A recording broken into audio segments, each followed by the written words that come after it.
কথায় বলা হয় জীবনে ভালোবাসাই হলো সুখের মূল। এটা সত্য। এবার প্রশ্ন হলো এটাই যে এই ভালোবাসা কার সাথে করা উচিত। যদি আপনি কিছুক্ষণের জন্য সুখ পেতে চান তাহলে ভালোবাসুন নিজের রুচি মতো। যদি আপনি কিছুদিনের জন্য সুখ পেতে চান ভালোবাসুন নিজের বন্ধুদের। যদি আপনি কয়েক মাসের জন্য, কয়েক বছর বা অনেক বছরের জন্য সুখী হতে চান তাহলে ভালোবাসুন নিজের পরিবারকে, মাতা পিতা, নিজের সন্তান, স্বামী স্ত্রী, নিজের আত্মীয়দের। কিন্তু যদি আপনি চিরকালের জন্য সুখী হতে চান তাহলে ভালোবাসতে হবে শুধু নিজের কর্মগুলিকে। কারণ সম্পর্ক যেমনই হোক না কেন কখনো না কখনো ভেঙে যাবেই।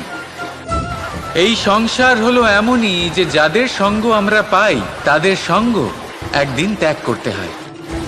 শুধু কর্মই হলো এমন এক সঙ্গ যা কখনো আপনাকে ত্যাগ করবে না। আপনার মৃত্যুর পরেও এই কর্ম আপনাকে বাঁচিয়ে রাখবে।